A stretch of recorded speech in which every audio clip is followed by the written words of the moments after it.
കുഞ്ഞ് ജനിച്ചാൽ പോലും സംസാരിക്കാൻ 1-2 വർഷം എടുക്കുന്നുള്ള കാര്യം നിനക്കറിയാലോ. അങ്ങനെയുള്ളപ്പോ വെറും 3 മാസം മാത്രമായ നമ്മുടെ സ്വന്തം പൊന്നുകുഞ്ഞ് എങ്ങനെ സംസാരിക്കുന്നു എന്ന് പറ. അങ്ങനെയല്ല ദേവേട്ട, സത്യമായിട്ട് മോൾ എന്നോട് സംസാരിച്ചു. ദേവേട്ടനല്ലേ എന്നോട് പറഞ്ഞത് മഹാഭാരതത്തില് അഭിമന്യു അമ്മയുടെ വയറ്റിൽ കിടന്ന് പത്മവ്യൂഹത്തെ കുറിച്ച് കേട്ട് പഠിച്ചു എന്ന്, സംസാരിച്ചു എന്ന്. അതുപോലെ എന്റെ മോൾ എന്നോട് സംസാരിച്ചേ. പുരാണങ്ങളൊക്കെ കഥകളല്ലേ വൈദേഹി? അത് ഒരു കാലത്ത് നടന്നത് തന്നെ ആയിരിക്കില്ലേ? പിന്നെന്തുകൊണ്ട് ഇപ്പൊ സംഭവിച്ചൂടാ? വെറുതെ ഒന്നും പറയല്ലേ. സത്യമായിട്ടും എന്റെ മോൾ എന്നോട് സംസാരിച്ചു. ഞാനത് കേട്ടതാണ് ദേവേട്ട. നേരം വെളുത്ത് ദേവേട്ടന് എന്തോ അപകടം പറ്റുമെന്നുള്ളത് മനസ്സിലാക്കി അത് നമ്മളെ അറിയിച്ചതാ നമ്മുടെ മോള്. ഇത് വെറും സ്വപ്നാണെന്ന് പറഞ്ഞ് തള്ളിക്കളയരുത് ദേവേട്ട. നമ്മൾ സൂക്ഷിച്ച നമുക്കാ നല്ലത്. ആയിക്കോട്ടെ വൈദേഹി, ഞാൻ എന്നെ നന്നായി സൂക്ഷിച്ചോളാം. നീ ഒന്ന് പേടിക്കാതിരിക്കെ. അല്ലെങ്കിൽ തന്നെ നമ്മുടെ വീട്ടിൽ ആപത്ത് പുതുമയല്ല. ഏത് സമയത്തും എന്ത് വേണേലും സംഭവിക്കാം. നമ്മളും അതൊക്കെ പ്രതീക്ഷിച്ച് തന്നെയല്ലേ ഇവിടെ ജീവിക്കുന്നേ. അതിന്റെ പേരിൽ പ്രത്യേകിച്ച് ആലോചിച്ച് പേടിക്കേണ്ട കാര്യമൊന്നുമില്ല.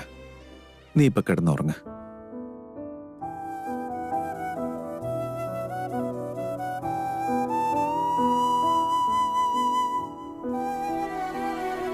മോൾ എന്നോട് സംസാരിച്ചതല്ലേ, ഇപ്പോഴെന്താ അച്ഛനോട് സംസാരിക്കാത്തത് മോളൂട്ടി? സംസാരിക്ക. നീ സംസാരിച്ചാലേ അച്ഛൻ വിശ്വസിക്കൂ.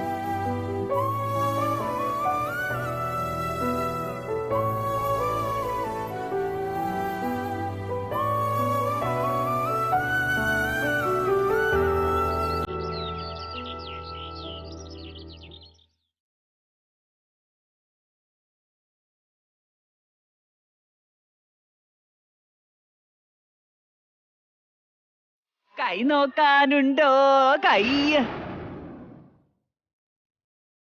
നടന്നതും പറയും, നടക്കാനിരിക്കുന്നതും പറയും.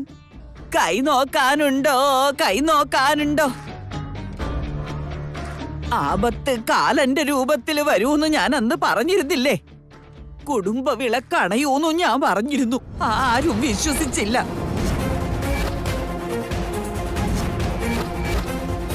ദുരനുഭവങ്ങൾ ഉണ്ടാകുന്നത് വരെ ഞാൻ പറയുന്നത് ആരും വിശ്വസിക്കില്ല.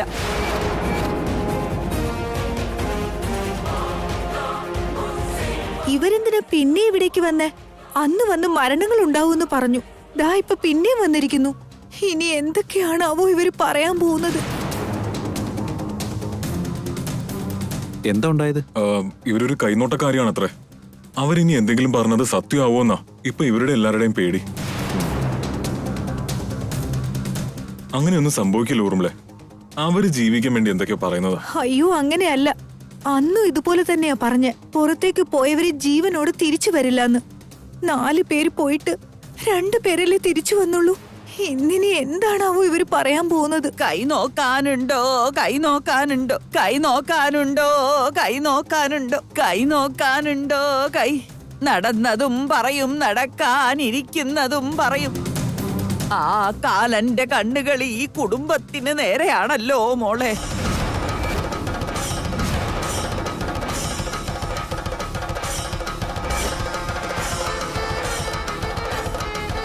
കരുതിയിരുന്നോന്ന് പറയാനാ അന്ന് വന്നത്. പക്ഷെ ആരും ചെവിക്കൊണ്ടില്ല. കുടുംബനാഥനെയല്ലേ നഷ്ടപ്പെട്ടത്.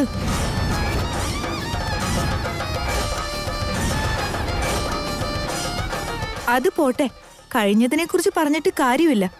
നിങ്ങൾ പറഞ്ഞത് വിശ്വസിക്കാതിരുന്നത് ഞങ്ങളുടെ തെറ്റാ. ഇപ്പൊ എന്താ വന്നതെന്ന് പറയും. വീണ്ടും എന്തെങ്കിലും അപകടം ഉണ്ടാവുമെന്ന് മാത്രം പറയല്ലേ. ദേവി, ഇത് പറയരുത്. ഇവിടെ ഒരു സന്തതി ജനിക്കാനുണ്ടെന്നും പറഞ്ഞ് അതിന്റെ സന്തോഷത്തിൽ ആനന്ദിക്കണ്ട. കാരണം ജനിക്കാൻ പോകുന്നത് വെറും സന്തതിയല്ല, അതൊരു പാഷാണമാണെന്ന് പറയുന്നു. പറഞ്ഞത് വിശ്വസിച്ചാ കൊള്ളാം.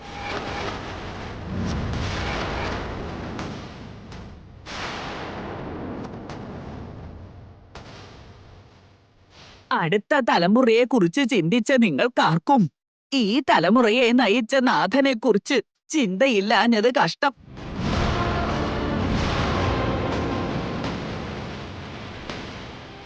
എന്താ നിങ്ങളീ പറയുന്നേ? ഞാനായിട്ടല്ല നിങ്ങളോട് ഇതൊന്നും പറഞ്ഞത്. മലദൈവങ്ങൾ അടിയനെ കൊണ്ട് പറയിപ്പിച്ചതാ. ഈ വാക്കുകള് വെറും വാക്കല്ല. ശരിയാണ്, അന്ന് നിങ്ങൾ പറഞ്ഞതുപോലെയാ നടന്നത്. ഇവിടുത്തെ നാഥനും ചെറിയമ്മയും മരിച്ചുപോയി. ഇതൊന്നും ഇവിടം കൊണ്ട് അവസാനിക്കുന്നില്ല. ഇനി മരണങ്ങളുടെ ഘോഷയാത്രയാ.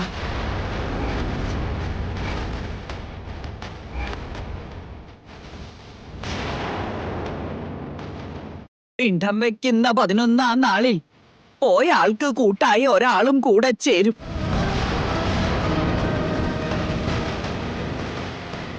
വയറ്റി വളരുന്നത് സാധാരണ സന്തതിയല്ല, ശാപത്തിന്റെ പ്രതിരൂപമാ.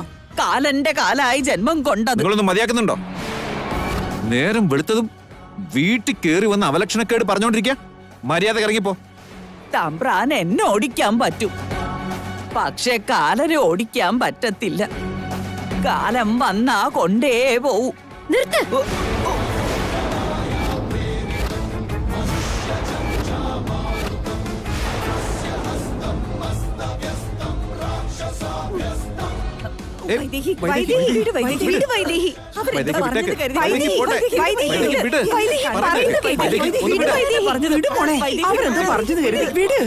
അവരെ വിട്ടേക്ക്.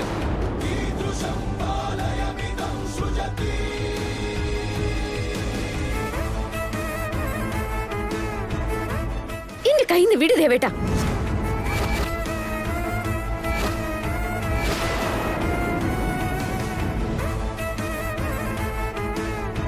എന്റെ മോളി കുടുംബത്തിന്റെ ശാപമാണെന്നോ? അവള് കാലന്റെ കാലാണെന്നോ? ഇനിയൊരു വാക്ക് നിന്റെ തൊണ്ടേന്ന് പുറത്തു വന്നോ ഇവിടെ വെച്ച് നിന്റെ ജീവൻ ഞാൻ എടുത്തിരിക്കും. സത്യം പറ, എന്തിനാ ഈ വേഷം കെട്ട്? ആരാ നിന്നെ കൊണ്ട് ഇതൊക്കെ പറയിക്കുന്നേ?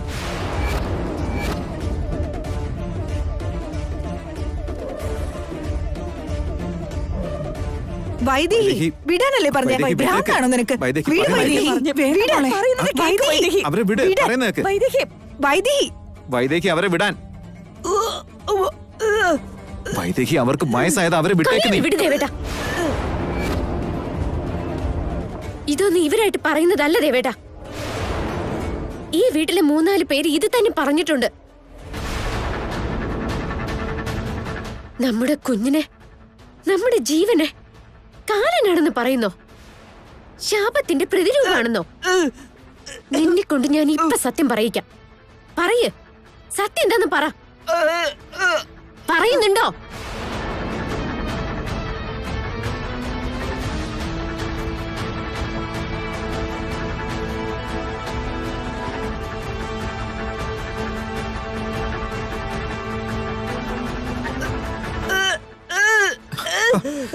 വൈദേഹി അവരെ വിട്. ഞാൻ വിടില്ല എന്ന് പറഞ്ഞില്ലേ? എന്റെ കുഞ്ഞിനെ കുറിച്ച് ഇവർക്ക് എന്തറിയാം? ഇവരെവിടേക്ക് ആരോ പറഞ്ഞു വിട്ടതാ. ആരാ നിനക്ക് ധൈര്യം തന്നെ? ഇന്നാരാ അതെന്ന് കണ്ടുപിടിച്ചിട്ടേ ഞാൻ അടങ്ങൂ.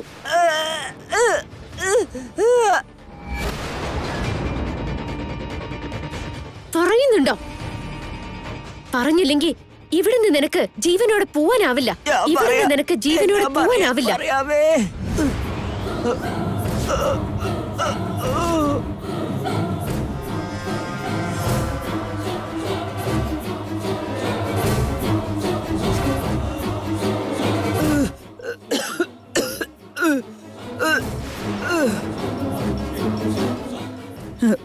പറയുന്നുണ്ടോ? പറയാൻ. ഞാൻ പറയാം, ഞാൻ പറയാമേ.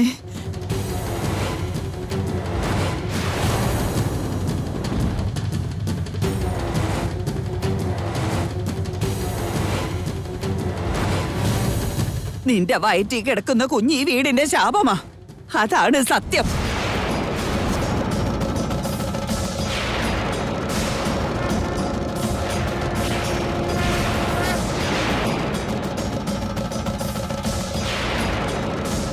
എന്റെ മലദൈവങ്ങളാണേ സത്യം.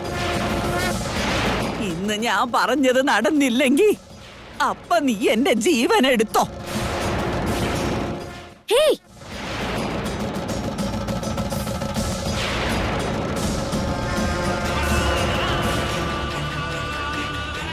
എല്ലാരും കേട്ടല്ലോ, മതിയായോ? മലദൈവങ്ങളുടെ അനുഗ്രഹമുള്ള തള്ളയാ. അവര് നമ്മളുടെ വീട് തേടി വന്ന് നമ്മുടെ നല്ലതിനു വേണ്ടിയല്ലേ പറഞ്ഞിട്ട് പോയത്. അപ്പൊ അവരുടെ ജീവൻ എടുക്കാൻ നോക്കുന്നോ? എന്നുവെച്ചാ ഇവിടെ ആര് മരിച്ചാലും നിനക്കൊരു കുഴപ്പമില്ല. അതിന് കാരണമായ നിന്റെ കുഞ്ഞിനെ ആരും ഒരു വാക്ക് പോലും പറയരുത്. അത് കൊള്ളാലോ. ഊർമിളേച്ചി, വീണ്ടും എന്റെ കുഞ്ഞിനെ എന്തേലും പറഞ്ഞാ ഞാൻ അടങ്ങിയിരിക്കുന്നു കരുതണ്ട. വൈദേഹി, നീ ഞാൻ പറയുന്ന ഒന്ന് കേക്ക്. ഇതൊക്കെ ദേവേട്ട മിണ്ടരുത്. എന്റെ കുഞ്ഞി വീടിനെ രക്ഷിക്കാൻ വേണ്ടി വന്നതാ. അവള് ശാപമല്ല. അത് വളരെ പെട്ടെന്ന് നിനക്ക് മനസ്സിലാവും. അതുവരെ ഞങ്ങൾ ജീവനോടെ ഉണ്ടാവണ്ടേ? അന്ന് ഇവര് പറഞ്ഞതല്ല അതേപടി തന്നെ നടന്നില്ലേ? ഇപ്പതേ വീണ്ടും ഒരു ജീവൻ പോകുന്നാ പറഞ്ഞത്. ആരാ പോവാൻ പോന്നെന്ന് ആർക്കറിയാം? ഈ വീട്ടിൽ ആർക്കും ഒന്നും സംഭവിക്കില്ല. വൈദേഹിയാണ് പറയുന്നത്. ഇവിടെ ആർക്കും ഒന്നും സംഭവിക്കില്ല. അങ്ങനെ സംഭവിച്ച സമ്മതിച്ചു തരുവോ? അതിനുശേഷം നിന്റെ കുഞ്ഞ് ഈ വീടിന്റെ ശാപമാണെന്ന് വിശ്വസിക്കോ? അച്ഛനും അമ്മായും മരിച്ചത് ഈ കുഞ്ഞ് കാരണമാണെന്ന് വിശ്വസിക്കോ?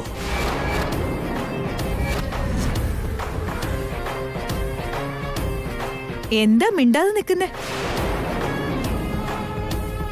അപ്പ വിശ്വസിക്കോ? അതിന് ശേഷമെങ്കിലും ഈ വീട്ടിലും മറ്റൊരു മരണം കാണാൻ ഇടവരുത്താതെ നിന്റെ കുഞ്ഞിനെ കൊന്നുകളഞ്ഞേക്കോ? നാളെ അച്ഛനൊരു ആപത്തുണ്ടാവും. അച്ഛനെ വെള്ളത്തിൽ മുക്കി കൊല്ലാൻ പോവാ. അച്ഛനോട് വെള്ളത്തിൽ ഇറങ്ങണ്ടെന്ന് പറ. അങ്ങനെ ഒന്നും സംഭവിക്കില്ല. സംഭവിക്കില്ല. ഇനി നിങ്ങൾ പറഞ്ഞതുപോലൊന്നും സംഭവിച്ചില്ലെങ്കിൽ, ആർക്കും ഒരപകടവും പറ്റിയില്ലെങ്കിൽ, എന്റെ കുഞ്ഞി വീടിന്റെ ശാപമല്ല, വരമാണെന്ന് നിങ്ങൾ എല്ലാവരും സമ്മതിക്കണം. സമ്മതിച്ചോളാം. ഇവിടെ ആർക്കും ഒരു ആപത്തും ഉണ്ടായില്ലെങ്കിൽ അതിലും കൂടുതൽ ഞങ്ങൾക്ക് എന്താ വേണ്ടേ? സമ്മതിച്ചോളാം. എന്തു പറയുന്നു അമ്മേ?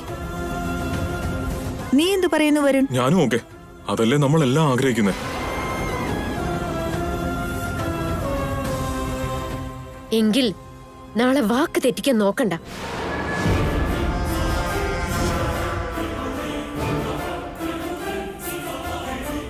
എന്റെ ദേവേട്ടന് എന്തോ ആപത്ത് വരുന്നുണ്ട്. അതെങ്ങനെ തടയണമെന്ന് എനിക്കറിയാം. എന്റെ ദേവേട്ടനെ ഞാൻ രക്ഷിക്കും. എന്റെ കുഞ്ഞിനെയും ആരും ആക്ഷേപിക്കാതെ നോക്കും.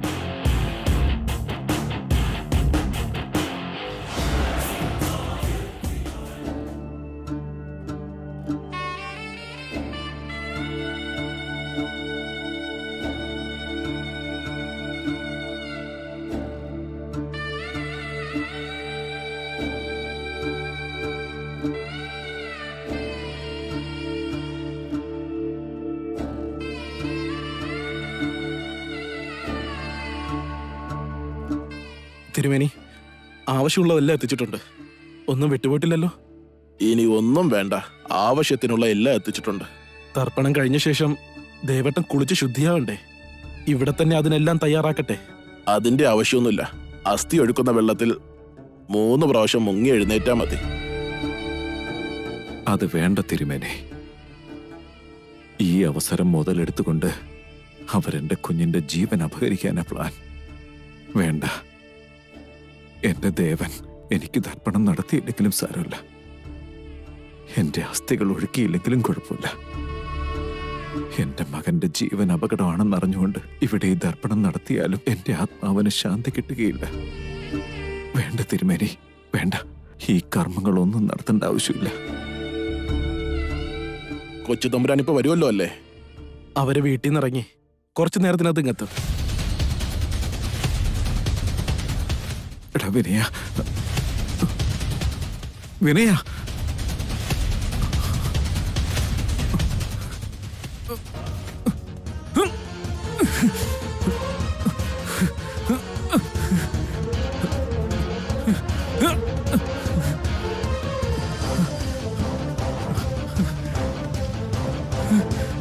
വിനയ, എടാ വിനയ, എന്റെ ദേവനോട് ഇങ്ങോട്ട് വരണ്ടാന്ന് പറയടാ. ഒന്ന് നിക്കടാ അവിടെ. എടാ, നമ്മുടെ ദേവനെ കൊല്ലാനാണ് പ്ലാൻ. നീ ഒന്ന് നിക്കേ.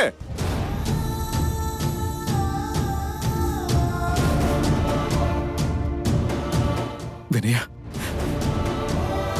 ഞാൻ പറയുന്നത് നിനക്ക് കേൾക്കാവോ? എന്നെ നിനക്ക് കാണാൻ പറ്റുന്നുണ്ടോ? എടാ, വരുണ സുഹാസിനിയും കൂടെ ദേവനെ കൊല്ലാൻ പ്ലാൻ ഇട്ടിരിക്കുക. അവരുടെ കുഞ്ഞിനെ അവർ കൊല്ലാൻ തീരുമാനിച്ചിരിക്കുക. ദേ നോക്ക്, ആ പുഴയിലെ വെള്ളത്തില് അവര് നമ്മുടെ ദേവനെ മുക്കി കൊല്ലാൻ വേണ്ടിയാ പ്ലാൻ ചെയ്തിരിക്കുന്നേ. എടാ വിനയ, എന്നിട്ട് ആ കുറ്റം നമ്മുടെ വൈദേഹിയുടെ വയറ്റി കിടക്കുന്ന കുഞ്ഞിന്റെ തലയിൽ വെച്ച് കെട്ടി ആ പേരും പറഞ്ഞ് അവർ ആ കുഞ്ഞിനെയും ഇല്ലാണ്ടാക്കാനാ പ്ലാൻ. ഇതുമൂലം എന്റെ വംശം തന്നെ ഇല്ലാണ്ടാവൂടാ. നീ വേണം ഇതെങ്ങനെയെങ്കിലും തടയാനായിട്ട്. വിനയ, എടാ വിനയ,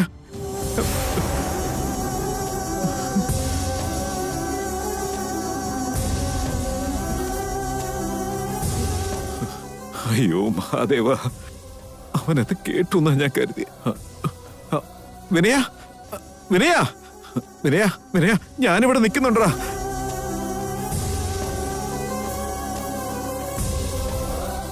വീട്ടിലാകെ പ്രശ്നങ്ങളാണ് അച്ഛ. ഒന്നും പിടികിട്ടുന്നില്ല. അച്ഛൻ പോയതിനു ശേഷം ദേവേട്ടൻ ആകെ ഒറ്റപ്പെട്ടിരിക്കുക. അച്ഛൻ എപ്പോഴും ദേവേട്ടന് തുണയായിരിക്കണം. ഞാൻ ഇവിടെ തന്നെ ഉണ്ട് വിനയ. ദേവൻ ഒറ്റപ്പെടുന്നതല്ല പ്രശ്നം, അവനെ ഇല്ലാതാക്കാനാണ് ശ്രമം. മഹാദേവ, ഞാൻ പറയുന്നത് ആർക്കും കേൾക്കാനാകുന്നില്ലല്ലോ. എങ്ങനെ ഞാൻ എന്റെ മോനെ രക്ഷിക്കും? ആ അപവാദം ഏൽക്കാതെ എന്റെ മോന്റെ കുഞ്ഞിനെ ഞാൻ എങ്ങനെ രക്ഷിക്കും? അതെ, ദേവേട്ടൻ എത്തിയിട്ടുണ്ട് തിരുമേനി. ഞാൻ പോയി വിളിച്ചിട്ട് വരാം. ആയിക്കോട്ടെ. വിനയ, വിനയ, വേണ്ടടാ. വിനയ മോനെ, വിനയ പറയുന്ന കേക്ക്. വേണ്ടടാ.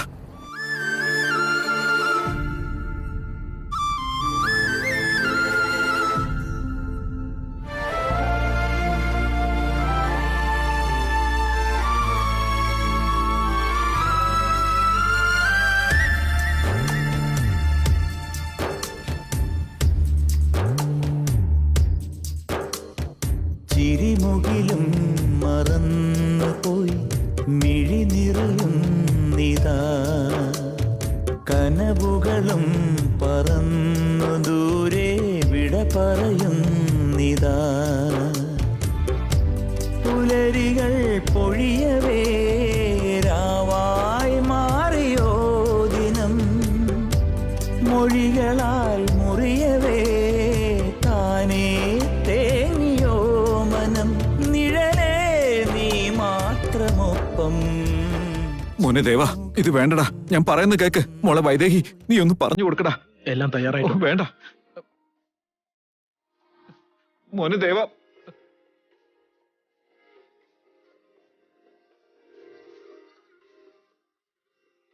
മോളെ വൈദേഹി, ഞാൻ പറയുന്നത് നിനക്ക് കേൾക്കാവോ?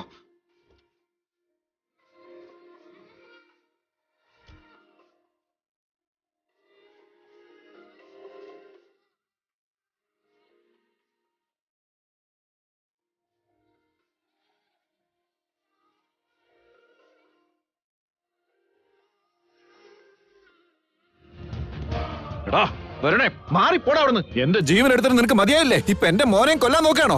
എടാ, എന്റെ കുടുംബത്തെ എന്തിനാടാ തകർക്കുന്നേ? നിന്നോട് ഞങ്ങൾ എന്ത് ദ്രോഹ ചെയ്തേ? ഇവിടുന്ന് പോകാനാ പറഞ്ഞേ. വരുൺ, വിചാരിച്ചതുപോലെ കാര്യങ്ങളൊക്കെ നടക്കുമല്ലോ അല്ലേ? ഒരു കാരണവശാലും മിസ് ചെയ്യരുത്. ഇപ്പൊ നമുക്ക് നല്ല കാലം അമ്മേ. നമ്മൾ വിചാരിച്ച പോലെ എല്ലാം നടക്കും. തന്തയ്ക്ക് പിണ്ടം വെച്ച അതേ ദിവസം തന്നെ മകനെയും നമുക്ക് കൂട്ടിനയക്കാം. ദേവൻ അവന്റെ അച്ഛനെന്ന് പറഞ്ഞ ജീവനാ. അതുകൊണ്ട് അവനെ അച്ഛന്റെ അടുത്തേക്ക് തന്നെ അയച്ച് നമ്മൾ അവന് നല്ലതല്ലേ ചെയ്യുന്നത്? ഊർമിളെ, നീ എന്തിനാ മോളെ എങ്ങനെയായി പോയത്? നീ എന്റെ മരുമകളാ. ഇത് നമ്മുടെ കുടുംബാ. നമ്മുടെ കുടുംബം തകർക്കാൻ നോക്കുന്നവരുടെ കൂടെ നീയും എന്തിനാ മോളെ കൂടിയിരിക്കുന്നേ? വേണ്ട മോളെ, ഞാൻ പറയുന്ന കേക്ക്.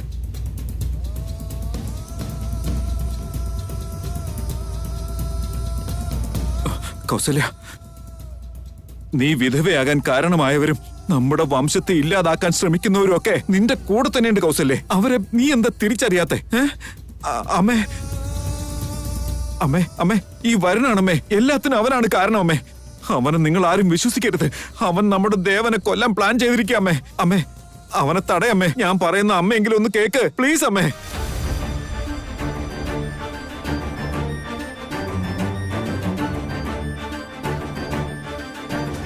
അയ്യോ, എന്റെ വാക്കുകൾ ആരും കേൾക്കുന്നില്ലല്ലോ.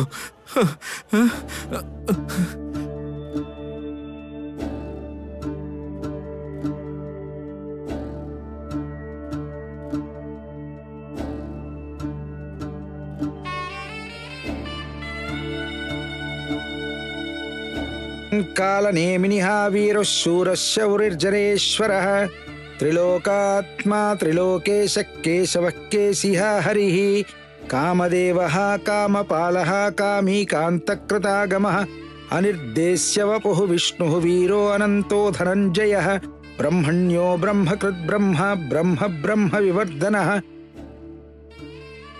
അതെ, പിണ്ടം മൂത്ത മകനാണ് വെക്കേണ്ടത്. പോയി വസ്ത്രം മാറിയിട്ട് വരിക, പൂജ തുടങ്ങിയേക്കാം. ഊർമിളേ, നമ്മള് ദേവനെ ടാർഗറ്റ് ചെയ്തപ്പോ തിരുമേനി നിന്റെ ഭർത്താവിനെയാണല്ലോ വിളിക്കുന്നത്. ആര് പോയാലും നമുക്കൊരുപോലെയല്ലേ. പഴി വയറ്റിക്കിടക്കുന്ന കുഞ്ഞിന്റെ തലയിലായാൽ മാത്രം മതി. നിനക്ക് കുഴപ്പമൊന്നുമില്ലല്ലോ? തിരുമേനി, മൂത്ത മകൻ എന്റെ ഭർത്താവാണ് തിരുമേനി. അയാൾക്ക് ചക്രകസേരയിൽ നിന്ന് എഴുന്നേക്കാൻ പറ്റില്ല. പിന്നെ ആര് കർമ്മം ചെയ്യും? എന്റെ അനുജൻ. മൂത്തവനായിട്ട് ജനിച്ചെങ്കിലും എല്ലാം നോക്കി നടത്തുന്നത് എന്റെ അനുജനാ. മോനെ അജയ, അത് വേണ്ടടാ. അച്ഛന്റെ ആശയങ്ങൾക്കും ആഗ്രഹങ്ങൾക്കും കൂടെ നിൽക്കുന്നത് എന്റെ അനുജനാ. അയ്യോ, എല്ലാം അവന്റെ കൈകൊണ്ട് നടന്നാലേ അച്ഛന്റെ ആത്മാവിന് ശാന്തി കിട്ടും. അജയ് വേണ്ടെന്ന് പറയടാ. നിന്റെ അനിയനെ കൊല്ലാൻ അവരുടെ പ്ലാൻ. അജയ, നിന്റെ ഭാര്യ അവരോടൊപ്പം ചേർന്ന് നിന്റെ അനിയനെ കൊല്ലാൻ പോവാടാ. വേണ്ടെന്ന് പറയടാ. എടാ വേണ്ടെന്ന് പറ. അജയൻ പറഞ്ഞതിലും കാര്യമുണ്ട്. ദേവൻ തന്നെ അതെല്ലാം ചെയ്യുന്നതാണ് ശരി. അമ്മേ വേണ്ടമ്മേ, ഇവിടെ നടക്കുന്ന ഒന്നും അമ്മയ്ക്ക് ശരിക്കും അറിയാത്തതുകൊണ്ടാ. എന്നാൽ വസ്ത്രം മാറി വന്നോളൂ. വേണ്ട തിരുമേനി. ആയിക്കോട്ടെ തിരുമേനി. മോനെ ദേവ വേണ്ട. നാളെ അച്ഛനൊരു ആപത്ത് വരുന്നുണ്ട്. അച്ഛനെ വെള്ളത്തിൽ മുക്കി കൊല്ലാൻ പോവാ. വെള്ളത്തിൽ ഇറങ്ങണ്ടെന്ന് പറഞ്ഞേക്കമ്മേ. നിക്ക് ദേവേട്ടാ,